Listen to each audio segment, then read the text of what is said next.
The V-2 was the deadly weapon of the Second World War, which caused the Allies great puzzlement. But why is this destructive weapon important to us today? Because the V-2 is the ancestor of the space rocket we use today. So the topic of today's video is the V-2 missile and its role.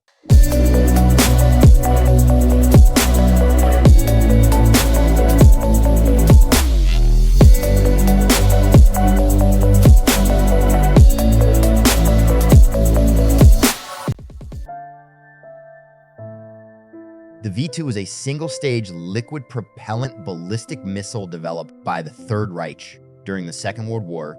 It was deployed against Britain and Belgium during the war. After the end of the war, both the Soviet Union and the United States used V-2 missiles and German specialists for their own missile programs. The V-2 rocket was the first man-made device to go into space, crossing the 100 km barrier. The Germans could develop the rocket because it was not forbidden by the Treaty of Versailles. The first rocket type was the A-1, which convinced Hitler in 1932 to give them the funding they needed to develop. The rocket was designed by Wernher von Braun, and after the Second World War, Braun and his team were taken to America with the V-2, where they played a major role in later rocket programs. The other versions of the rocket were the A-2 and the A-3, which were not successful due to their poor performance. The real breakthrough was the 4. The first launch of the A-4 took place in March 1942, resulting in the rocket falling into the sea after a 1.6 km flight. The second flight was no more successful.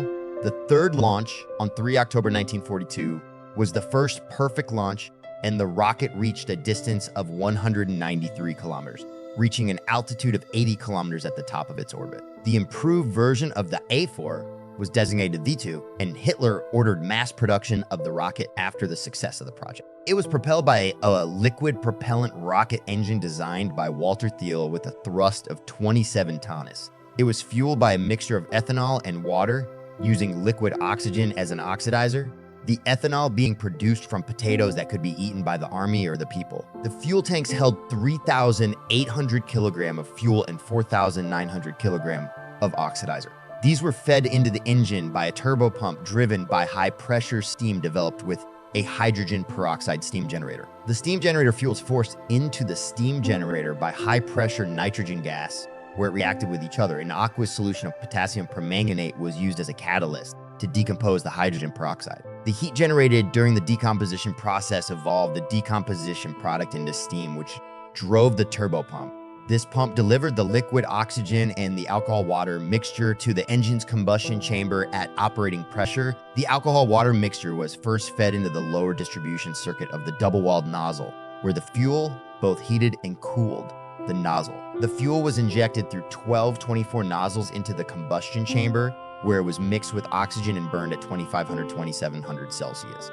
Some of the fuel was transferred through holes in the inner surface of the engine shroud to the inner side of the engine, where the alcohol-water mixture evaporated for lack of sufficient oxidizer, forming a film of gas protecting the combustion chamber wall. The unburned fuel left the nozzle and ignited in the air, causing the characteristic long jetifier in the V-2. Inertial, self-steering, consisting of 4 gyroscopes, was used to guide the missile to its target.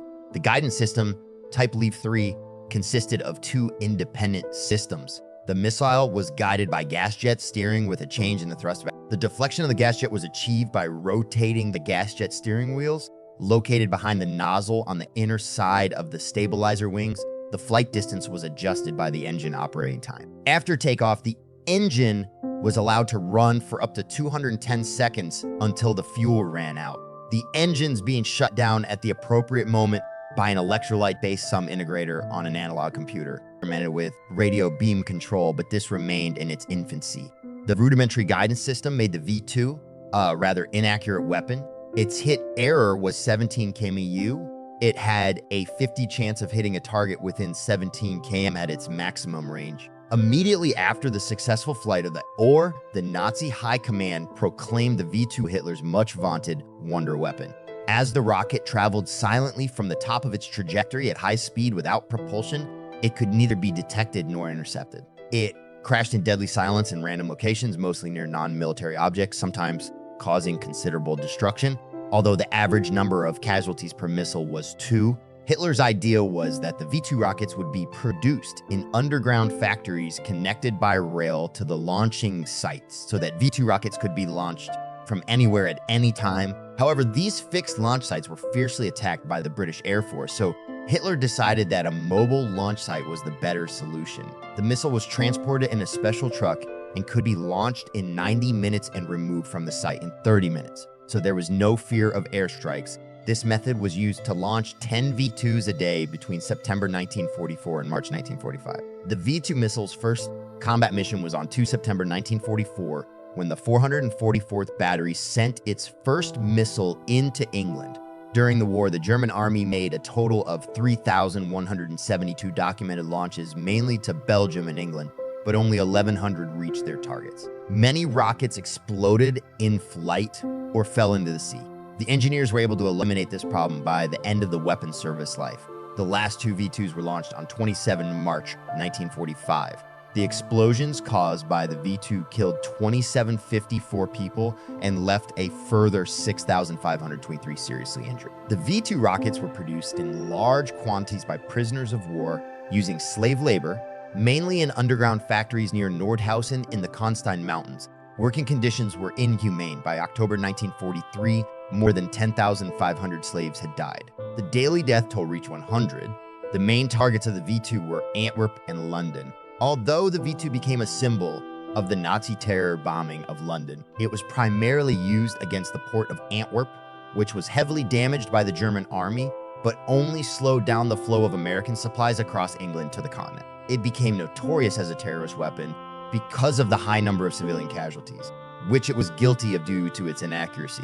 The highest recorded casualty toll from a single V-2, it was 567 killed in a single impact on a cinema. And to end the video, the V-2 missile has become part of the myths and theories about UFOs, with some skeptics seeing the V-2 missile as the explanation for the UFO crashes. Experimental rockets have also crashed in populated areas, leading some to believe that the stories of individual flying saucers crashing are the result of such rocket impact, or more accurately, that the stories have been distorted by eyewitnesses. Thank you for watching the video. If you liked it, please subscribe. Give us a like and turn on the bell so you don't miss out on further content. In the description, you can find the Instagram and TikTok account where you can also find exciting content. See you in the next video.